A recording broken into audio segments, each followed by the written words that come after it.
கர்த்தருடைய பரிசுத்த நாமத்திற்கு ஸ்தோத்திரம். இன்னைக்கு நம்ம ஏசாயா 14வது அதிகாரம் 11வது வசனத்தை தியானிக்க இருக்கிறோம். ஏசாயா 14:11 ஜெபத்தோடு இந்த செய்திக்குள்ளே கடந்து செல்வோம். திரு கரத்தால் தாங்கியம்மை திரு சித்தம் போல் நடத்திடுமே, குயவன் கையில் களிமானான் அனுதினமாம் வணைந்திடுமே, குயவன் கையில் களிமானான் அனுதினமாம் வணைந்திடுமே, வசனம் தியானிக்கையில் இதயமதில் ஆறுதலே, காரில் நடக்கையிலே தீபமாக வழி நடத்தும், காரிருளில் நடக்கையிலே தீபமாக வழி நடத்தும், ஆழ்கடலில் அலைகளிலே அசையும் போது என் படகில் ஆத்ம நண்பன் இயேசு ஒன்றே சேர்ந்திடுவேன் அவர் சமூகம், ஆத்ம நண்பன் இயேசு ஒன்றே சேர்ந்திடுவேன் அவர் சமூகம், அவர் நமக்காய் ஜீவன் தந்து அளித்தனரே, இந்த மீட்பு காண்களினால் காண்கின்றேனே, இன்ப காணான் தேசமதை காண்களினால் காண்கின்றேனே, இன்ப காணான் தேசமதை. இயேசுவின் நாமத்தினாலே ஜெபங்கள் பிதாவே, ஆமேன். கர்த்தருடைய பரிசுத்த நாமத்திற்கு ஸ்தோத்திரம். Leela Ammal praise the Lord, Balasundari praise the Lord, Kavitha sister praise the Lord, Daniel Rajesh praise the Lord, John Jebaraj brother praise the Lord, Daniel Rajesh brother praise the Lord, Selvi teacher praise the Lord, Nagarathnam Ammal praise the Lord. இன்னைக்கு நம்ம ஏசாயா 14வது அதிகாரம் 11வது வசனத்தை வாசிக்கிறோம். 14:11 வன் ஆடம்பரமும் வன் வாத்தியங்களும் வன் முழக்கங்களும் பாதாளத்திலே தள்ளுன்று போயிற்று. ஒரு section, புழுக்களே உன் படுக்கை, பூச்சிகளே உன் போர்வை. சரி, இன்னைக்கு 14வது அதிகாரம். இதுல ஒரு இங்கிலீஷ் வார்த்தைய அவங்க யூஸ் பண்றாங்க. அது POM, POM, POM, external appearance. இது ஒரு கிரேக்க வார்த்தை, ஃபேண்டாசியா, ஃபேண்டாசியா, PHAN, பேண்டா, TASIA, ஃபேண்டாசியா. திரும்ப சொல்றேன், பாம்புங்கிறது இங்கிலீஷ் வார்த்தை, கிரேக்க வார்த்தை ஃபேண்டாசியா. இந்த ஃபேண்டாசியாங்கிறது நீங்க புரிஞ்சுக்கிறது, ஃபேண்டாஸ்டிக், ஃபேண்டாஸ்டிக்ங்கிற ஒரு வார்த்தை இருக்கு. ஃபேண்டா, அதாவது ஒரு எக்ஸ்டர்னலாக வித்தியாசமா இருக்கும்.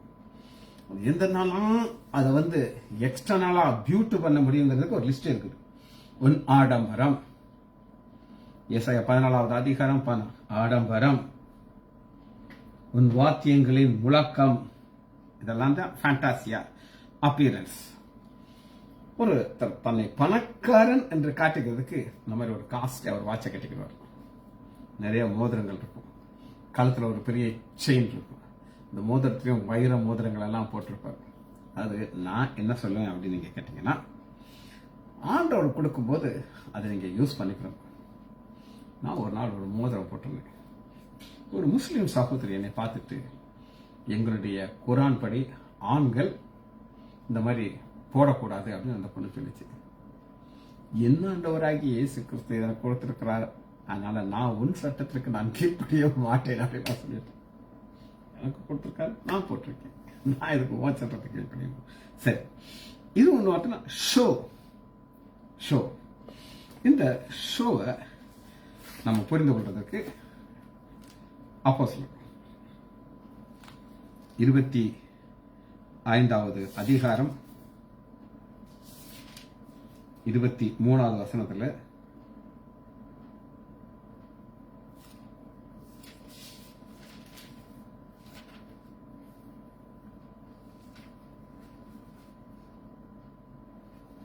25வது அதிகாரம் 23வது வசனம்.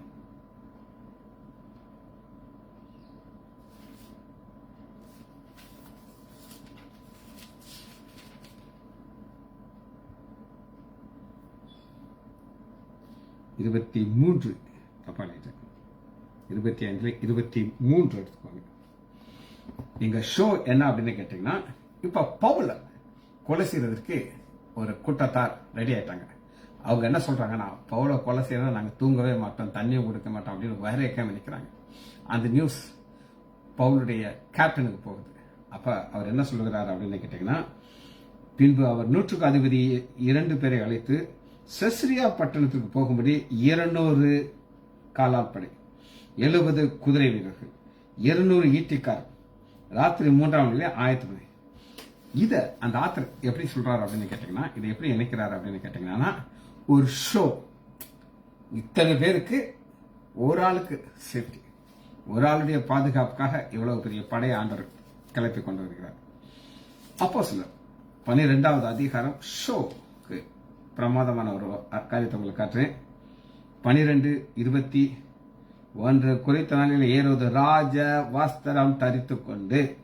இந்த ராஜ வஸ்திரம் எப்படி இருக்கும் அப்படின்னு கேட்டீங்க. இன்னைக்கு போப் இந்த மாதிரி தான் ட்ரெஸ் போட்டிருப்பாரு. இது நல்ல அழகான ட்ரெஸ், ஒரு சிம்பிள் ட்ரெஸ், சாதாரண கலர், விலை கூடுதல் இல்லைன்னு நான் சொல்ல மாட்டேன். ஆனா இது ராஜ வஸ்திரம் கிடையாது, சிரிச்சு துப்பிடுவாங்க. சரி, இது ப்ராம்ப்ட். ஆண்டவர் இயற்கையிலேயே இப்படி சில ப்ராம்ப்ட் உண்டு பண்ணுகிறாராம். அது என்ன சொல்லி எடுத்துக்கணுமா? சகரியா எடுத்துக்கொள்ளுங்க. இது அவர் பண்ணுகிற ப்ராம்ப்ட். 10வது அதிகாரம் 1 வசனத்துல, கர்த்தர் மின்னல்களை உண்டாக்கி. இந்த ப்ராம்ப்ட் மனுஷங்களால காஸ்ட்லியா ட்ரெஸ் போட முடியும், தங்கத்துல வேணா வஸ்திரம் செய்யலாம், அதுல வைரத்தையும் வைடூர்த்தியும் வேணா பதிச்சுக்கலாம். இது அவங்களால உண்டு பண்ண முடியும். இது ப்ராம்ப்ட் ஆண்டவர் செய்வது. மின்னல்களை உண்டாக்கி வயல்வெளிகளே அவருக்கு பயிர் உண்டாக அவருக்கு மழையை கட்டுகிறார். மின்னல்கள்ங்கிறது ஆண்டோடைய ப்ராம்ப்ட். 2வது நம்ம பார்க்க போறோம் பிராட். பிராட்ங்கிறத நான் உங்களுக்கு வசனத்திலிருந்து இது எப்படிங்கிறத நான் உங்களுக்கு வாசி காமிச்சிட்டேன். எஸ்ஐயா 14வது அதிகாரம் 11வது வசனத்துல, உன் ஆடம்பரம் உன் வாத்தியின் உலகம் பாதத்தில் தள்ளுண்டு போயிற்றே. தள்ளுண்டு போயிற்றுங்கிறது தான் போயிற்று, பிராட். இது ஒரு கிரேக்க வார்த்தை. ஃபேரோ, ஃபேரோ, பிராட், PHERO, ஃபேரோ, ரோ, ஓ மேல போட்டு ரோ, ஃபேரோ, பிராட், தள்ளுண்டு போயிற்றே. தள்ளுண்டு போயிற்றேங்கிறத நீங்க புரிந்து கொள்வதற்கு வாசனை எடுத்துக்கொள்ளுமா? மார்க்கு எடுத்துக்கோங்க, 4வது அதிகாரம் 8வது வசனம். 4:8 சில விதைகள் நல்ல பயிர் நல்ல நிலத்திலே விழுந்து தள்ளுண்டு போயிட்டுனா, அது வரை அவன் கையில இருந்துச்சு, இப்ப கீழே இருந்து தள்ளுண்டு போயிற்று. பர்பஸா போடுறதுக்கும் இதே வார்த்தை தான், ஒரு ஃபோர்ஸா தள்ளி விடுறதுக்கும் சேம் வார்த்தை. சரி, நிலத்திலே விழுந்து அதை நெருக்கி போட்டது. இன்னொரு வசனத்தை வாசிப்போம். யோவான் 15வது அதிகாரம் 6வது வசனம். 15:6 ஒருவன் என்னிடத்திலே நிலைத்திராவிட்டால் வெளியிலே எரியுண்ட கொடியை போல அவன் எரியுண்ட கொடியை போல எரியுண்டு. இதான் ரைட் வார்த்தை.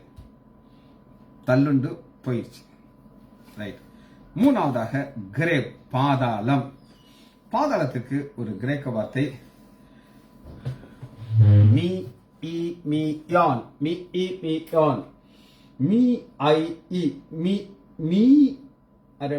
ஒரு கேப் போட்டிருக்கேன், அது ரெண்டு இணைத்து வாசிக்கிறதுக்காண்டி, ஆனா கேப் இருக்காது. மீயான் கிரேப், மீயான் கிரேப். இதுக்கு இன்னொரு வார்த்தை டூம். டூம்னா ஒரு அங்க நாங்க குல்பாலக்கலா படிக்கும் போதெல்லாம் இந்த மாதிரி ஒரு டூம் இருக்கும். அது முஸ்லீம் அவருடைய கல்லறையாக பார்க்கலாம். கல்லறைனா என்னைக்கோ ஏதோ ஒரு ராஜா இருந்திருப்பாங்க, அதை ஒரு டூம், அதை அவங்க பராமரிக்கவும் மாட்டாங்க, அதுபடி அழிந்து போய் கிடைக்கும். ஆனா அதை டூம்னு தான் சொல்லுவாங்க. லூக்கா 11வது அதிகாரம் 47 11:47.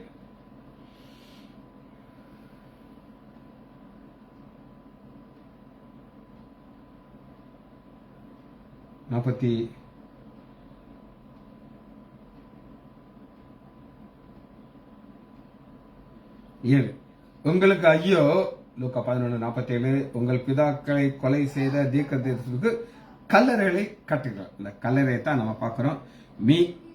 மீமியோன் டோம். அப்போஸ்தலர் 13வது அதிகாரம் 29. அதை குறித்து எழுதியிருக்கிறதாகவும் நீங்கள் நிறைவேற்றபடி அவரை மரத்திலிருந்து இறக்கி ஆண்டவரை கல்லறையிலே வாய்த்தார்கள். சரி, இதுல இன்னொரு வார்த்தை நான் உங்களுக்கு சொல்றேன்.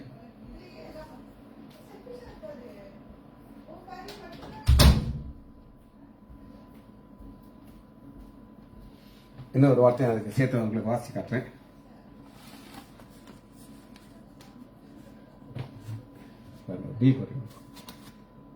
மீ யான் இ எம் ஏ மீ மா மீ மா. இது என்னன்னு பார்ப்போம். இதுக்கு என்ன ஒரு வித்தியாசம் இருக்கா அப்படின்னு கேட்டீங்கன்னா, மீமானா ஒரு மனிதன் இறந்த உடனே அதை வைக்கிறது. இறந்தவன் இருப்பான், ஆனா அவனை கொண்டு போய் கல்லறையில் வைக்கணும். இது எங்க நீங்க பார்க்கலாம், வெளிப்படுத்தல் எடுத்துக்கோங்க. 11வது அதிகாரத்துல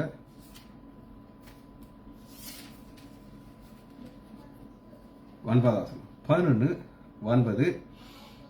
ஜனங்களிலும் கோத்திரத்திலும் பாஷைக்காரர்களும் ஜனங்கள் உள்ளவர்கள் அவர்களுடைய உடல்களை 3 நாள் வரை பார்ப்பார்கள்.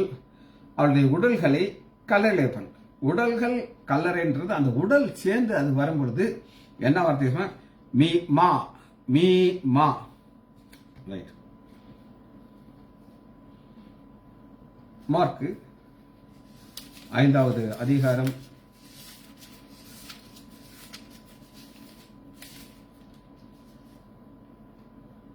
3. மார்க் 5:3. அவனுடைய குடியிருப்பு கல்லறையில இருந்தது. கல்லறை இருக்குது, அந்த மனுஷன் இருக்கிறான். வித்தியாசம் ஒரு பைபிள் பார்த்தீங்கன்னா சின்ன ஒரு நம்ம எத்தனை வாசிச்சிருக்கோம். ஆனா அந்த கல்லறையையும் மனிதனையும் சேர்க்கும்போது வார்த்தை மாறுது பாருங்க. மார்க் 5வது அதிகாரம் மார்க் 5:3. அவனுடைய குடியிருப்பு கல்லறையில் இருந்தது, அவனை சங்கில கட்டவிட விடக்கூடாது. மார்க் 15:46. 15:46.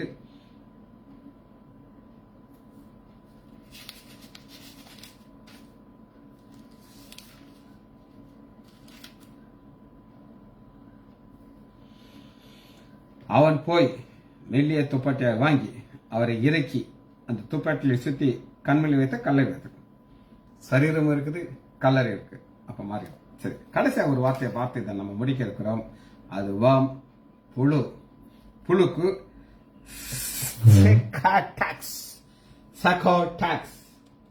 புழு SKO சாக்கோடாக்ஸ். சாக்கோடாக்ஸ் SKO மேல கூட போட்டிருக்கேன். சாக்கோடாக்ஸ் TEX டாக்ஸ். சாக்கோடாக்ஸ். இது இறந்ததுக்கு அப்புறம் வருகிற புழு, மண்புழு கிடையாது, இறந்ததுக்கு அப்புறம் இருக்கிற புழு. ஆண்டவர் இதை குறித்து ஒரு அருமையாக எப்படி சொல்லிக் கொடுக்கிறார் அப்படின்னு கேட்டீங்கன்னா, மார்க்கு 9வது அதிகாரம் 48. 9:48. அங்கே அவர்கள் சாக்கோடாக்ஸ் சாகாமலும் அக்னி அவியாமலும் இருக்கும் புழு. 46. அங்கே அவர்கள் புழு சாகாமலும் அக்னி அவியாமலும் சாக்கோடாக்ஸ். பழைய ஏற்பாட்டிலையும் இதே ஒரு வார்த்தையோடு தான் ஏசாயா தன்னுடைய தீர்க்க தரிசனம் முடிக்கிறார். அவர் எப்படி முடிக்கிறார் அப்படின்னு கேட்டீங்கன்னா, ஏசாயா கடைசி அதிகாரத்துக்குள்ள வாங்க. 66வது அதிகாரம் 24வது லாஸ்ட் வசனத்துல இந்த சக்கட்டாக்ஸர் தான் முடிக்கிறார். அவர்களுக்கு விரோதமாக எனக்கு விரோதம் செய்து பாதகம் செய்த மனுஷனுடைய பிரேதங்களை பார்ப்பார்கள். அவர்களுடைய பூச்சி சாகாமலும் அவருடைய அக்கினி அவியாமலும் இருக்கும். அவர்களுடைய மாம்சம் ஆலோசிப்பார்கள். இது நம்ம பார்க்கறது புழு சக்கட்டாக்ஸ். சரி, நம்ம இப்ப லாங்குவேஜ் முடிச்சிட்டோம், வசனத்துக்குள்ள வருகிறோம்.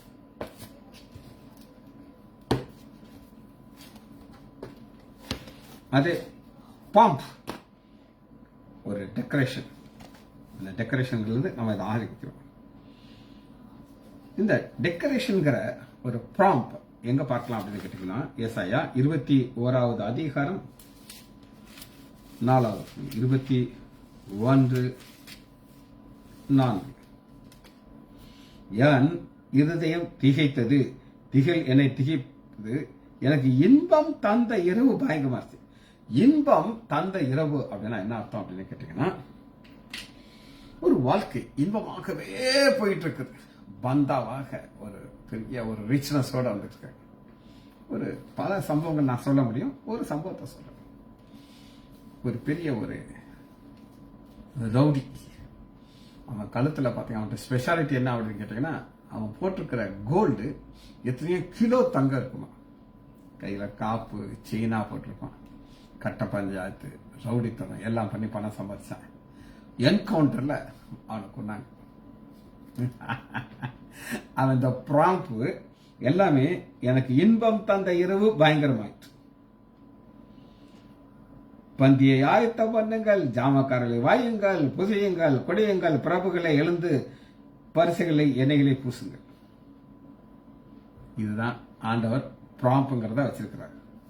சரி, யோபு இதை நமக்கு இன்னொரு வேற ஆங்கிள் சொல்லித்தர. யோபு 21வது அதிகாரம் 11 ப்ராம்ப்ட் என்னன்னா, அவர்கள் தங்கள் குழந்தைகளை ஒரு மந்தையை போல வெளியே போக விடார்கள், பிள்ளைகள் குதித்து விளையாடுகிறார்கள். இந்த அழிவு இங்க பிள்ளைகள் மூலமாக பார்க்கிறோம். அவர்கள் தம்பூராவையும் சொர்ணமண்டலத்தையும் எழுந்து பாடி கிண்ணறத்தின் ஓசைக்கு சந்தோஷமாக பாடுகிறார்கள். Happy, very happy. அவர்கள் செல்வன்களாகி தங்கள் நாட்களை போக்கி ஒரு ஷன பொழுதிலே பாதாளத்திலே இறங்குகிறார்கள். இதை நீங்க வாசிங்கன்னா, நம்ம வாசிக்கிற 11 வசனம் அப்படி கரெக்டா ஃபிட் ஆகும். உங்கள்கிட்ட என்ன பிரச்சனை அப்படின்னு கேட்டீங்கன்னா, அதுக்கப்புறம் நீங்க இதை தொட்டே பார்க்க மாட்டேங்கிறீங்க. எனக்கு ஏன்னு எனக்கு தெரியாது. உங்களுக்கு பிடிக்குதா பிடிக்கலான்னு தெரியல. நான் கஷ்டப்பட்டு வசங்களை தேடி எழுதி நான் உங்களுக்கு கொண்டு வருகிறேன். நீங்க அட்லீஸ்ட் ஒரு 2 தடவையாவது அதை வாசிச்சீங்கன்னா அது உங்க மனசுல தங்கும். சரி, அது உங்க பிரச்சனை, என் பிரச்சனை கிடையாது. எசேக்கியேல் 26வது அதிகாரம் 13வது வசனம். 26:13. உன் பாட்டுக்களின் சத்தத்தை ஓய பண்ணுவேன், உன் சுரமண்டலின் சத்தம் இனி கேட்கப்படுவது இல்லை, உன்னை வெறும் பாறையாக்கி விடுவேன். எல்லாமே ஆண்டவர் தீர்க்கதரிசனமா சொல்லுகிறார்.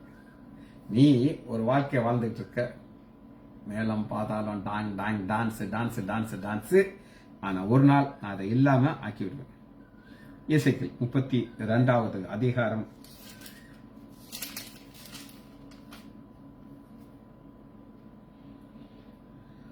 18. 32:18. மனுபுத்திரனே, நீ எகிப்தினுடைய ஏராளமான ஜாதி நிமித்தம் புலம்பி அவர்களை பிரபலமான ஜாதிகளின் குமார்த்திகளையும் குழியிலே இறங்குகிறவர்கள் அன்றைய பூமியின் தாழ்விடத்திலே தள்ளிவிடு. மற்றவர்களை பார்க்கலும் நீ அழகில் சிறந்தவளோ, நீ இறங்கி விருத்த சேதம் இல்லாத கீட. சோ கால்ட் பியூட்டி எல்லாமே ஒரு நாள் போயிருக்கும். ஆனா ஆண்டவர் நம்மளை பார்த்து மனவாளியே வா அப்படின்னு சொல்லணும். நீ ரூபவதின்னு அவர் சொல்லணும். நீங்க போட்டிருக்கிற கண்மை, லிப்ஸ்டிக் இதெல்லாமே ஆண்டவர் துப்பி விட்டுருவார். இது ஆண்டவர் கண்களுக்கு அழகா இருக்கிற ஒரு காரியம். சரி, இன்னொரு காரியத்தை நம்ம பார்க்க போறோம். எடுத்துக்கலாமா? ஆமோஸ் 1:6-8 6வது அதிகாரம் 3வது வசனம். ஆமோஸ் 6:3. தீங்கு நாள் தூரம் என்று கொடுமையின் ஆசனம் கிட்டி வரும்படி செய்து. தீங்கு நாள் அப்படின்னு ஒரு நாள் வரும், அது தூரமா இருக்கு. இப்போ ஒரு ஆசனத்தை உட்கார்ந்து, கொடுமையின் ஆசனம் உட்கார்ந்துகிட்டு தங்களால் முடிஞ்ச அளவு எல்லாரையும் சக்கையா பொழுதுகிட்டு இருக்காங்க. அந்த கட்டிலே படுத்துக்கொண்டு தங்கள் மஞ்சங்களின் மேல் சௌக்கியமாக சாய்த்து மந்தையில் உள்ள ஆட்டுக்களையும் மந்தையில் தொழுங்களையும் கண்டுகளையும் தின்று தம்பூராவை வாசித்து பாடி தாவீதை போல கீத வார்த்தைகளை தங்களுக்கு உண்டு பண்ணி பெரிய பாத்திரங்களிலே மதுபானங்களிலே சிறந்த தைலங்களை பரிமள தங்களை பூசிக்கொள்வது. ஆனாலும் யோசேப்புக்கு நேரிட்டதை குறித்து கவலைப்படவில்லை.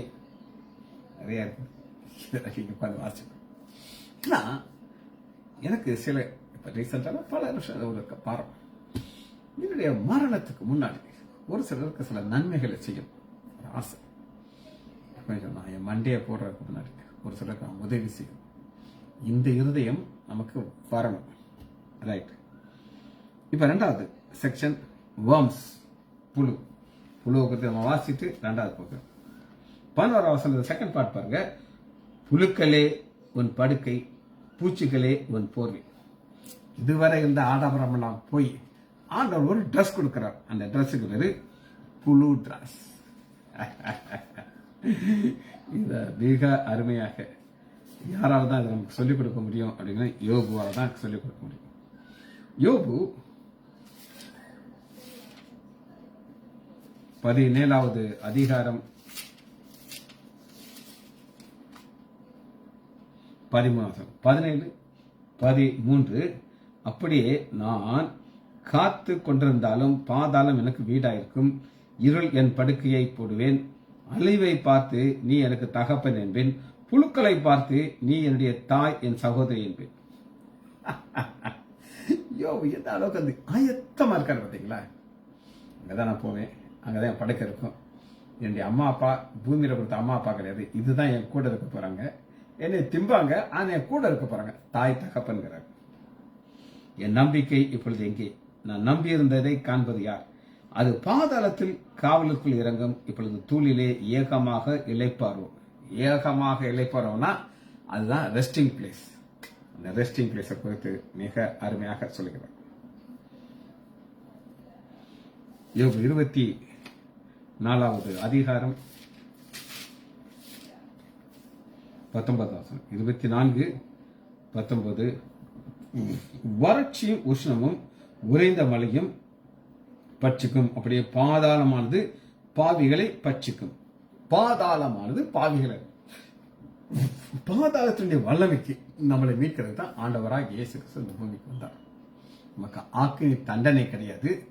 காரணம் அந்த தண்டனை ஃபுல்லா அவர் மேல வந்துருச்சு. பாதாளம் பாவிகளை பட்சிக்கும். நம்ம பாவிங்கிற ஒரு நிலைமையில தான் பிறக்கிறோம். ஆனால் நீதிமன்றங்களை மாற்றுக்கிறோம் அவருடைய ரத்தத்தின் மூலமாக. சரி, கடைசியாக ஒரு வசனத்தை வாசிச்சு இந்த செய்தியை நம்ம முடிக்க இருக்கிறோம். எடுத்துக்கொள்வோமாக. மார்க்கு 9வது அதிகாரம் 43 9:43. உன் கை உனக்கு இடர்ல உண்டாக்கினால் அதை தரித்து கொடு. 2 கை உடையவனாக அவியாத அக்னி நரகத்திலே போவதை பார்க்கலாம் ஊனனாய் ஜீவனுக்குள் பிரவேசிப்பதற்கு.